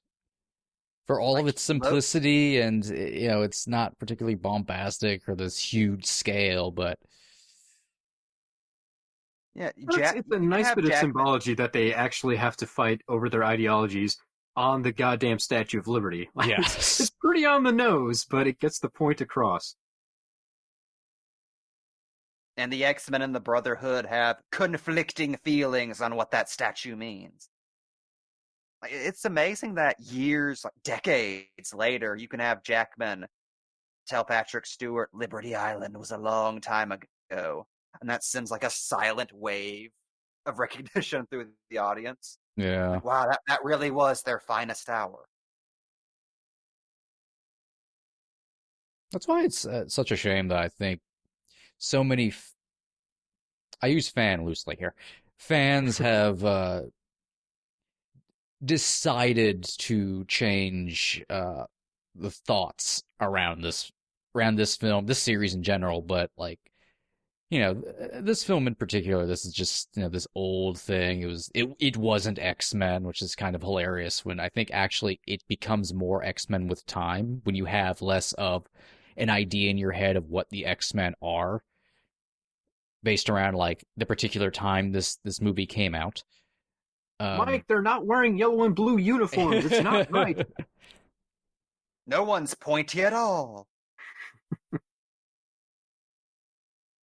It's not X-Men unless there's Colossus and Nightcrawler getting into shenanigans and fastball specials. I love the story they tell, I believe on the commentary, that McKellen's thought process for acting that scene was Eric has a daughter out there somewhere. Maybe she's passed away, maybe he just doesn't have a relationship with her, but somewhere out there, there's a daughter of Magneto, and in that moment, he's talking to Rogue as if that little girl's in front of him. I just love how that just came from McKellen's head. That very, very Magneto. Yes, I know. So to go back to the uniform switcheroo and what is real X-Men, there's so much ground to cover in this film and so many concepts to introduce and some kind of far out stuff. I can understand why more staples of the X universe aren't introduced. But as a fan, you still have to be a little disappointed little pieces don't slip in, like the Danger Room. Yeah. I think the Danger Room was the first thing they had to cut out to get greenlit by Fox. Yeah, well, if you think about it, it's just a training room, so by nature it's probably not that important, and also going to be very expensive to do. So I totally get why it's not there. It's just something you like to see. It's part of the identity of the characters. Yeah. Or like the Sentinels, but again, this isn't a Sentinel story, but when you think X-Men, you think the Sentinels. God, we really haven't discussed, like, the production crunch this movie was made under. Like, half of the things you can complain about in this film came about because they had one of the tightest shoots in film history. Everything went wrong. The main character had to be recast a month and a half into filming. And then Tom Rothman calls up Bryan Singer and says, yeah, Spielberg's doing AI in 2000 instead of Minority Report for us, so we got a hole in the schedule. Can this come out 6 months earlier? We're not giving you any more money, by the way. A moment frozen in amber thanks to B-roll. A moment where you get to see Singer look into the camera that's recording him, and then just walk off. As everyone starts screaming about how much money this is going to cost Fox. Just promotion-wise. The first thing anybody asks is, but they're giving us more money, right? For trailers. Trailers and posters. The essentials. Yeah, they were told, like, Rothman just called in the middle of shooting to say, it's a July 4th movie now. And Singer was over the moon because he thought he meant July 4th, 2001. Like, oh, we can actually make the movie we wanted to make. No. This movie has to come out 6 months early. God. Even the costumes, which, well, the concept behind the costumes was very much an aesthetic choice on everybody's part. Nobody was happy with how they actually turned out because of crunch. Well, just imagine performing in a full leather outfit like this, too, and you're supposed to be in a stunt-heavy set. Where they couldn't move. That's why by the end, you can just see that Wolverine's costume is just in shreds, because it was the only way he could fucking move. Just fuck it, let it be torn. We'll just say it would happen in the fight. So I do have one thing to say about the complaints about these costumes that's stuck in my craw for years. Yes, it's very, very funny that they're supposed to be superheroes and can barely move around in the fight scene. That's also really funny when Batman cannot fight at all in literally any Batman movie up till The Dark Knight. Yeah, where's all the complaints for that now? Yeah, we just love that. Like, seeing Batman do a full body turn every time he has to look to his left. That's a fun quirk of the movie. It's And not most of the X-Men characters don't even need to move, so it ends up not mattering. Yeah, Cyclops literally just has to point his face. Like, even Chris Claremont was relieved whenever he found out they were just doing, like, X-Men 1 bodysuits instead of trying to replicate the comic book costumes. I think the word he used was disturbing. God, that would be so weird if they were just, like, if everyone had fins on their heads and they were all in primary colors. Yeah, well, And- that's the thing. Well, Like, if you early look back at the films, Apocalypse, they end up in the uniforms at the end as a bit of a stinger, and those didn't look great. So it's a hard look to pull off. I can see why they didn't go that route, even if it's a little nondescript compared to the cool colors we're used to. I mean, when I was a kid, I was bummed out, of course. I think by the time I'm sitting in the movie theater watching this, I don't care about the fucking costumes anymore. Yeah. And really, and now looking back, they're just going off of early X-Men comics where they're all, like, they're a team, so they're all in uniforms that all look pretty much the same. Just, they went with something that were like, okay, leather would protect them. They went with black, so they weren't garish looking, which, you know, they did at least try the different colors. They just could never get it to work. Costuming, like, it's weird to use technology, but costuming technology was a lot different than what you're able to, like, put together now when it comes to costumes. Oh, yeah. And to be fair, like, those Jack Kirby costumes were blue for black anyway. Yeah. Like, they're just supposed to be black and yellow. Can we take a second to go back and talk about Ray Park as Toad? Always. Because one, I enjoy the fact that he actually gets to talk in this movie, unlike, you know, Phantom He's not Menace where they dubbed. overdub him. Yay! But God, it's such a weird choice to have Toad flip around that metal bar and do a Darth Maul pose for the camera. That was Okay. deliberate, too. Like, no, Oh, you yeah. have to wink at the camera. Like, acknowledge that you are Darth Maul, because everyone in the audience is going to be going, is that Darth Maul? Yeah, it's just such a weird meta choice to bring it up so blatantly.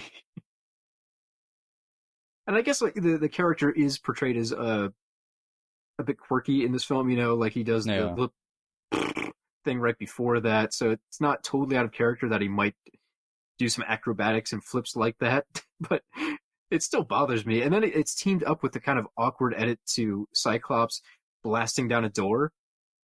And for some reason that cut never worked for me. It just bothers It's a me. little awkward. Speaking Also, of a little Storm awkward, flew, and her eyes Yay. are shooting lightning. That must be very painful for her. Look, Storm's powers have never made sense. They don't need to. It's okay. It's She's a fine. weather witch. I don't mind the powers. It's just the thing everyone in the world has already complained about for years. Just what a line of dialogue to finish Toad off to. Thank you, Joss Whedon. Honestly, even the way Whedon wrote the line, like, it's supposed to be, like, very flippant, and this is just how Barry decided to deliver it for some reason, it still doesn't work. It's still just not a good line. Oh, I love the moment in the commentary where the producer screams, "It croaks! There! I fixed the line. That's actually a joke now." That should have been the line. I say this as a person with a deep love and respect for one-liners. That should not have been a one-liner. That was oof. I am confused by the people who have maintained for years that line ruins the movie. People It's are silly. stupid. Like, you roll your eyes and then you forget about it 10 minutes later. It's just one of those things where it's like, boy, I can't believe that survived the edit. I can't believe they kept that in there when they easily could have just cut it out. Like that was a 2000s message board staple. Oh yeah. Also, this was also very cool when you were a kid, because Wolverine used his senses to detect He Mystique in knew. disguise, the most comic book thing in the fucking world. Well, And he stabbed somebody and they fell down. Yeah, And that there's too. something amazing about Wolverine actually fucking somebody up. But it doubles up because we get him fucking people up, and then we get this moment of him calling Cyclops a dick, which, I mean, let's all admit it, The funniest other line line in the movie. from Joss Whedon, so it balances out. That line is really good. The other one's very bad. They're mediocre together. God, I miss superhero I do teams like that battling antagonistic villains. relationship between these friends, which is nice. Oh, yeah. I mean, you got a team, everyone needs different personalities, and you should have some sort of personality clashes that are driven through, their actions. So yeah, here it's nice that two characters don't actually get along. And the general audience really ate up the relationship between Wolverine and Cyclops. Like, they dug it. It was like kind of a, the two heroes of the movie thing, like going at each other. I think it was kind of old movie for people. Yeah. It's something that reverberated back into the comics. Like, people kind of lose sight of the fact that the Logan, Jean, Scott love triangle thing and like the animosity between Wolverine and Cyclops was not that huge of a deal until like the 90s comics and the animated series, and then didn't become a super big deal until after this movie. Yeah, it was there. This is where they like really extrapolated it. Well, the thing I appreciate in the film is there's not a moment at the end of the film where Cyclops has to destroy the pace of the film and be like, hey, Wolverine, we don't agree, but goddammit, I respect you. Like, they don't have to stop the show to do that kind of cliche moment of understanding. You get these guys don't like each other, but they're still a team. They're going to work together. Yeah, and you still get it a little bit, like, but it's very subtle. It's just like when Cyclops shoots Magneto to give Wolverine a chance. Right. Yeah, that It's doesn't like, need to be stated. That's something you can just do and let the audience pick up. Like, Yeah. You don't have to hit us over the head by explaining it out loud. And it's something they never really like feel the need to fully resolve. Like, the cathartic moment of union between those characters, like in this entire franchise, just them holding each other after Jean dies in X-Men 2. Yeah, still a great moment. It's that and just Guys, the button. spoilers! We'll get It's that and the Yep. button. It's pretty much that and the button at the end of Days of Future Past, where he's genuinely very happy to see Cyclops again, which is a beautiful moment. So look at Magneto just owning the room, showing these X-Men what for, even without his henches. This is, a fun moment. Again, it's not a brawn situation. They have to figure out, using their smarts and skills, how to get out of this situation they've been trapped in. I like that. It's more creative action scenes than just a full-on brawl. And Logan has to solve all these problems the Wolverine way, which is hurting himself over and over and over. And Scott must briefly lose control. I like how there's a deleted scene of an extended conversation between Jean and Wolverine, where Jean explains Scott's need for control. He could blast a hole into the side of a mountain. That's why he doesn't live over near the mountains. It's too risky. Also, goddamn, it wasn't until rewatching this. I mean, we're not there yet, but I always took like, it's like X-Men 3 and Apocalypse. Like those are the those are the X-Men movies that end with them using teamwork to defeat the villain. I forgot, like, oh shit, they do that here. Like, this is super X-Men teamwork. Like, after Wolverine takes out Sabretooth and gets everybody free, they utilize teamwork where they all combine their powers to defeat Magneto. And tagging up on what something you were saying earlier about seeing a superhero team fight villains, if I could just hold the Infinity Gauntlet in my hand and snap one thing into existence with modern superhero movies, it would be having teams of supervillains be a thing again, instead of just the Avengers fighting an army or a robot army or an alien army. See, this isn't an Infinity Gauntlet thing. This is like a corrupted genie wish, because we did get that with Apocalypse. And I don't know if that actually was satisfying. I would was say for that's me. the highlight of. I would say that's the highlight of Apocalypse. Yeah, third act Apocalypse is awesome. We'll get there. We'll get there. Oh, I have will be issues with revealed. Apocalypse, but This scene! Oh, it's coming! oh, the fireworks and just it's fucking Oh, spectacular. Look at it. God, that was the coolest thing I'd ever seen in theaters at that point. Like as a 10-year-old, just watching Wolverine flip around the Statue of Liberty. One, It's it like wasn't half the just marketing campaign. yeah, it wasn't just the stunt though. It was the fact that like I had an awakening in my mind that the camera actually followed him around. Yes. That was like an impossible move. That's not something like they could actually go out and film normally. How the hell they did that? Boy, that was Even watching it today, I still kind of get chills, even though the effect has become a little dated. So cool.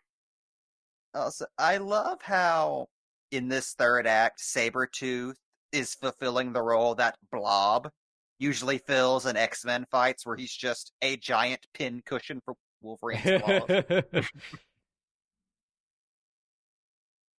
It's an interesting choice. They stuck with a little bit of comics deep lore that Sabretooth takes, Wolverine's dog tags.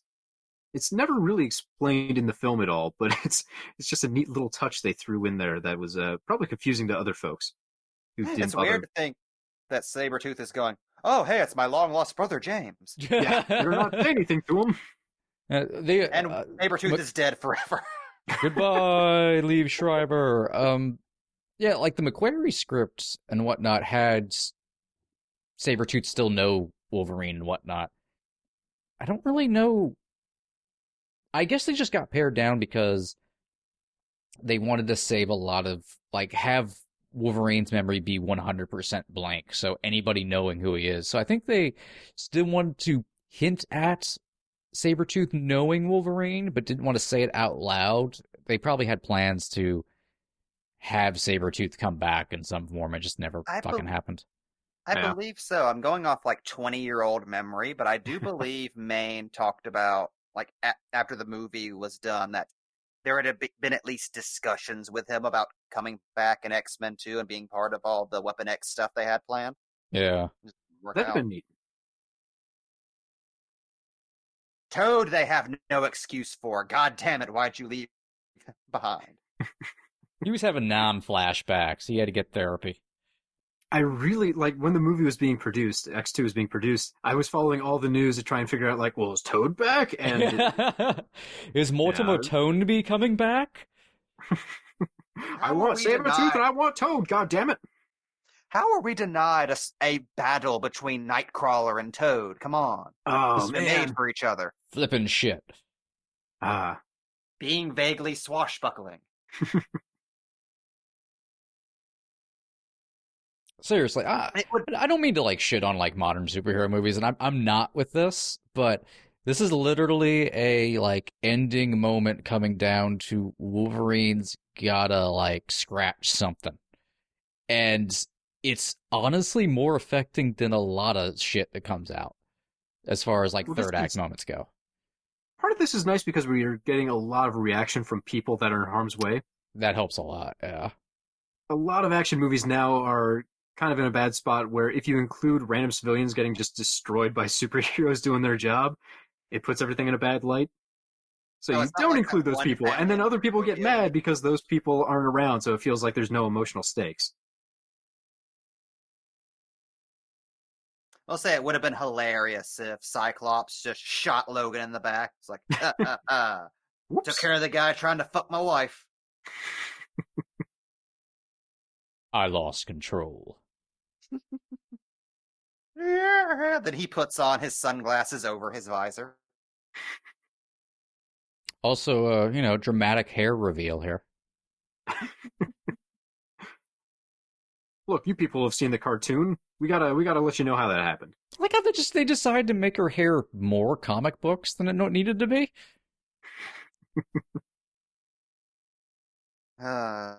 This is still years later, just the Wolverine theme to me.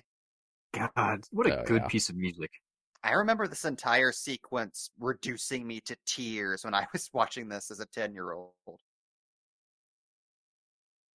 because it's not really something. As far as I'm concerned, I've never seen a scene like this between Rogue and Logan in the comics or any of the cartoons. Like this was kind of mind blowing for me as a kid. Like, oh yeah, that's absolutely what would happen if he Yeah. took his healing factor. Oh no, she's stealing all his collagen, his old wounds. One of the reasons I really wish they kept in that line, uh, and I think it's a line that you can see in the B-roll. No, just bring it up in the The commentary. video I know what you're trailer. talking about. Yeah, where he says, "I would like to show you all the scars from when I tried to kill myself, but they're all gone." Like, God, if they kept that in, that would add like even more weight to this, knowing Oh yeah. how all all of the wounds opening up are like some of them are from battles and some of them are self-inflicted. I suppose that's a little bit like the Incredible Hulk deleted scene where like he tried to eat a bullet. Like, Yeah, but it's probably it's a little like- darker than what they need.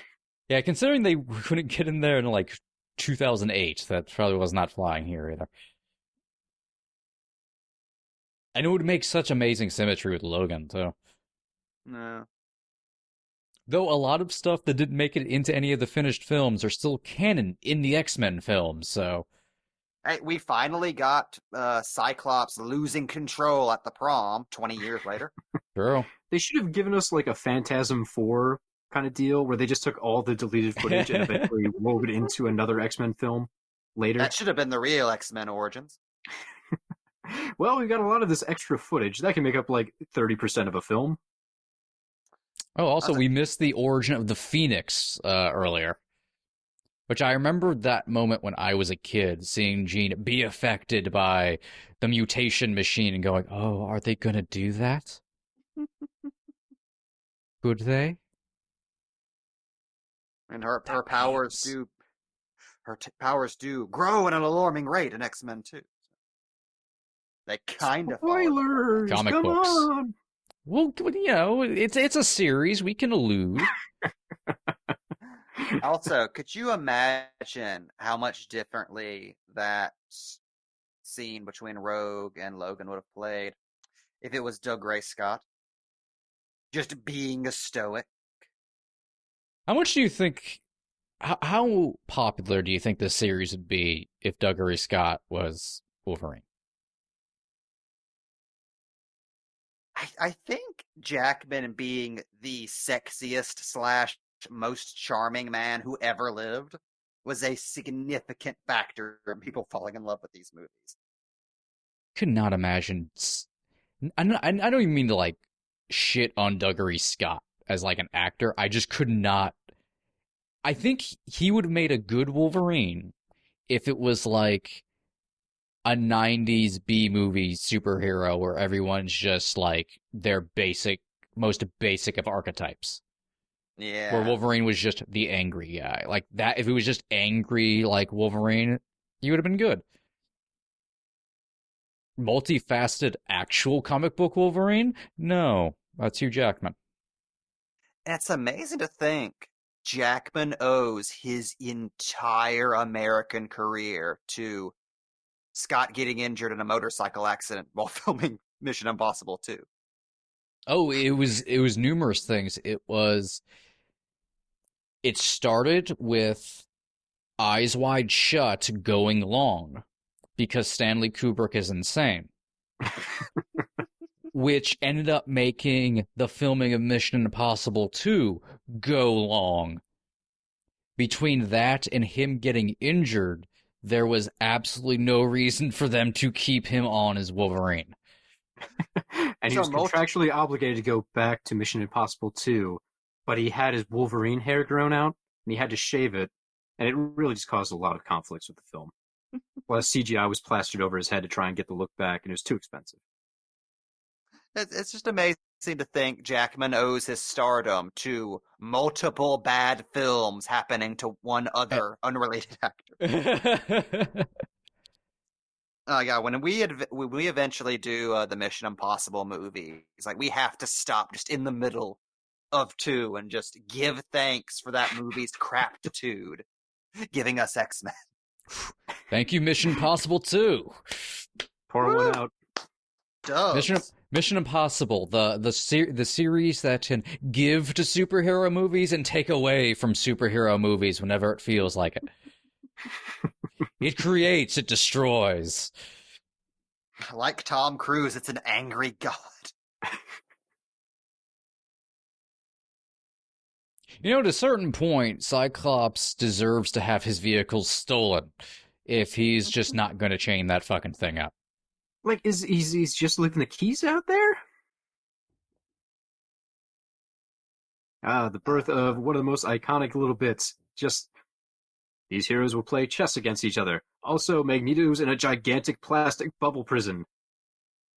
I'm fascinated by the fact that they had to ship in a chess grandmaster to teach Patrick Stewart and Ian McKellen how to play chess. That thing they could have just told them. I assume people that distinguished automatically know chess, like inherently. It was very surprising to me to find out neither of these men knew how. It is really weird. It's like, I know more than Ian McKellen and Patrick Stewart when it comes to one thing. Nice. Like that is a man like Patrick Stewart is a man who like was listening to classical music and reading a tome of forgotten lore in his trailer one day whenever like I think they were like caught in a blizzard or something and they had to go to Patrick Stewart's trailer for warmth and he's just sitting there like the most interesting man in the world. Like, oh, Brian, you're here. Can you imagine anyone else's Professor X at this point? No. Like, it's going to be so weird when they try and bring these characters into the MCU. Because at this point, we've had 20 years of these guys really just absolutely nailing and owning the roles.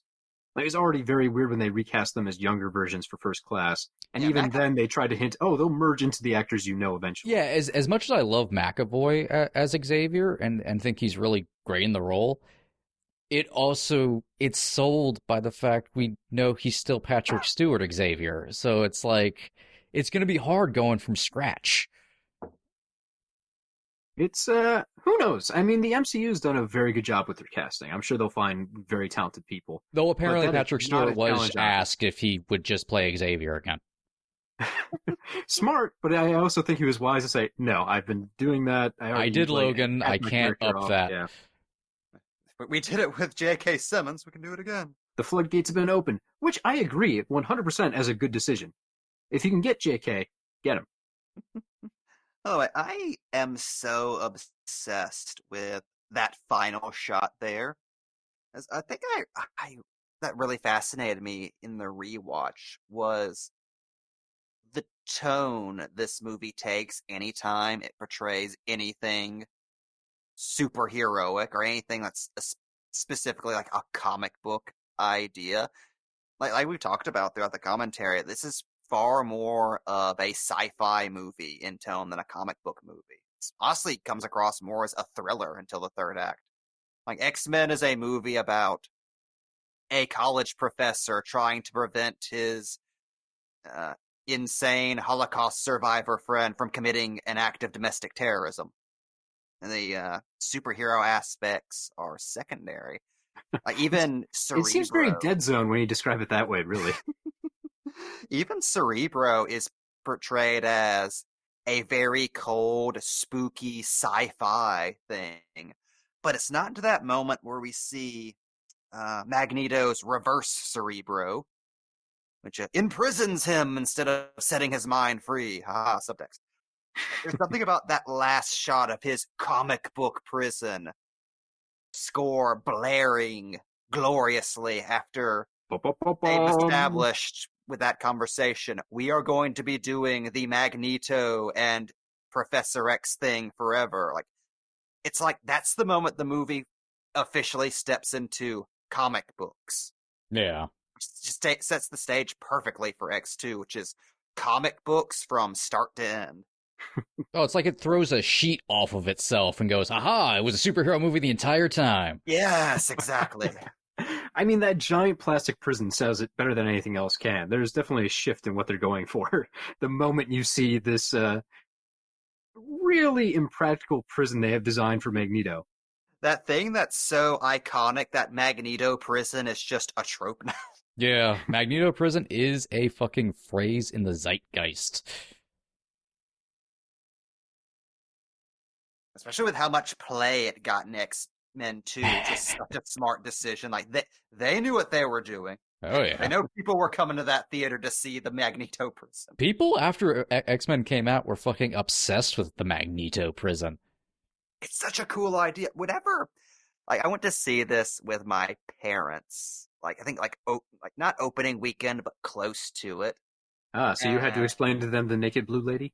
They were very happy with the naked blue lady, I'll have you know. Oh. One of the best nights of my life. And I remember on the drive home, my dad was impressed with two things more than anything else. One, that Wolverine and Cyclops had their comic book rival.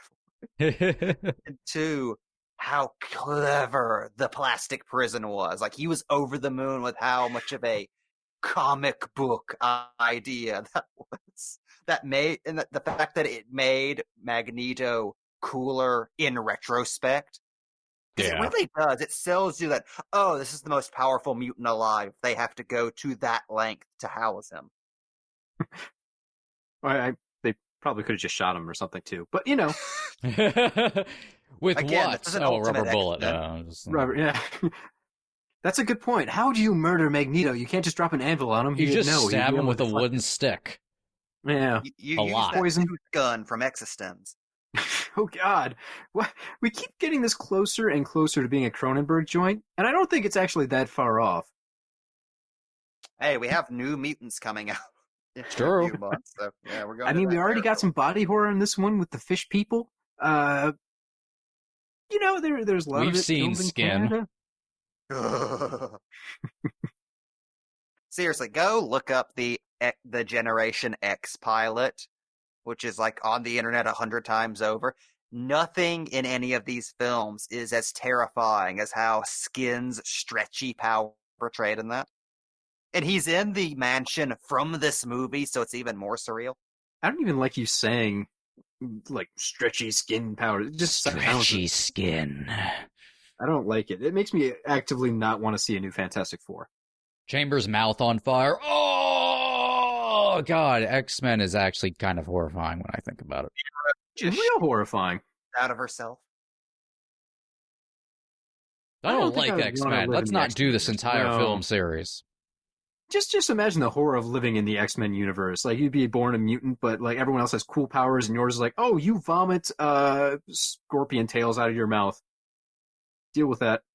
Hey, we live in a world where Zeitgeist was briefly in a 20th Century Fox production. Shit's canon. That weird character. Can I just take a minute to say how happy I am right now? No. We can talk about, like, X-Men shit on the clock, like I'm allowed. And we're doing, like, the entire series. I'm so happy. We've got like 20 more hours of talking about X-Men in front of us. I'm Oh, gonna God. wax so poetically, even about the bad ones somehow. Look, I really just did this because I wanted to talk about how I think Nightcrawler's pretty neat. That was pretty neat. Nightcrawler's pretty neat. We don't even do X-Men 2. You've gotten all of your Nightcrawler talk out.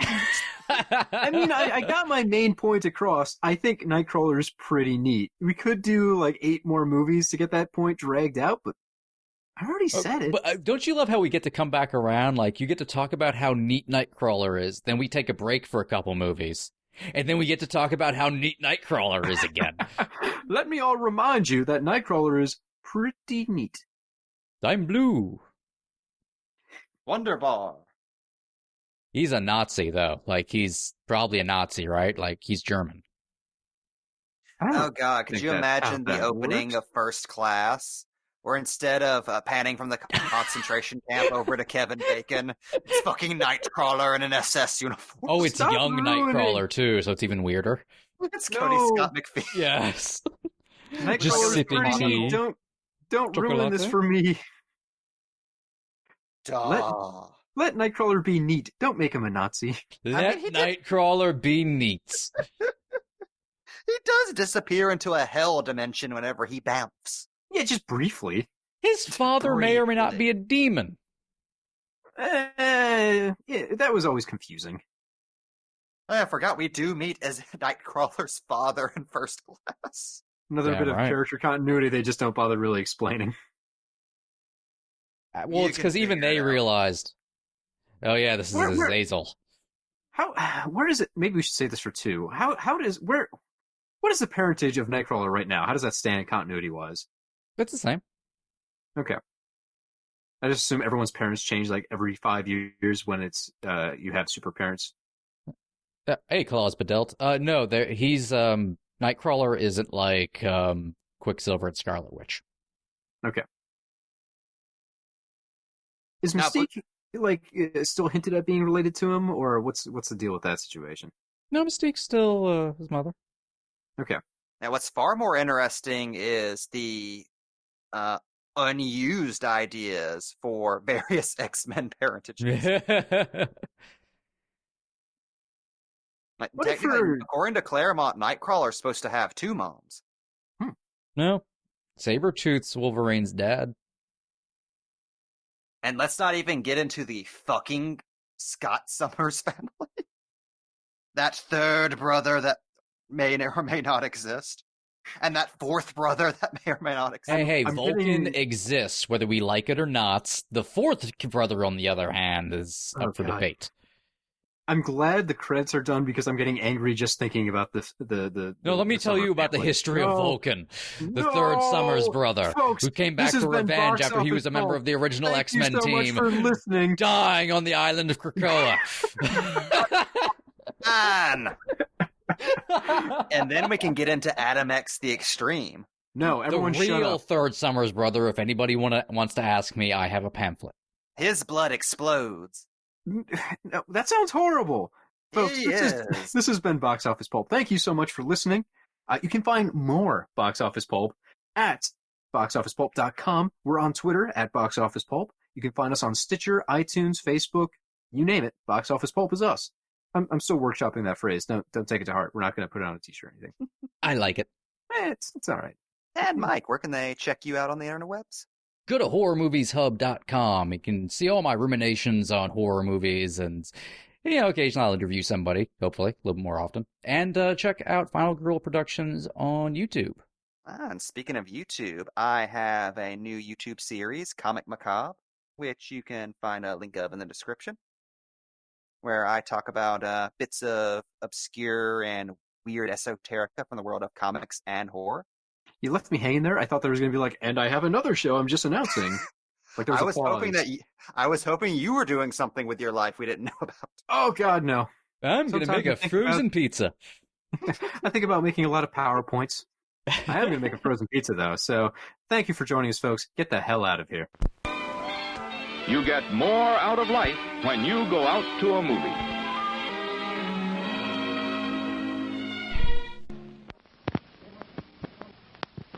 Please remember to replace the speaker on the post when you leave the theater. Mike, can I just say you defeating Cody by shouting X-Men continuity at him like your Mr. Dark is the greatest thing in the I don't understand and I don't like it. Just ripping pages out of my Uncanny X-Men omnibus. Scott Summers, Hope Summers, Nathan Summers. Nate Summers! Rachel Gray Summers! If it's not in the X-Men animated series, I don't want to hear about it. Scott and Jean were created by Mr. Sinister to give birth to Cable so he could defeat Apocalypse in the future. An idea given to him by Cyclops, who traveled to the Victorian era and met a young Nathaniel Essex. Oh yeah, and technically Cable is named after Mr. Sinister because of that nice man named Nathaniel Essex that Scott Summers met. Boom! Stupid. Why is this so dumb? Bootstrap paradox. What? This is awful. Technically, Scott is his own father. Why? Just do a reset. Just fuck it. That was Earth 617. That one's garbage. Don't worry about any of those things we just said. Claremont has a wicked tongue, Cody. Space pirate. By Radical. I hate X-Men. X-Men Dumb. And turning the recorder off.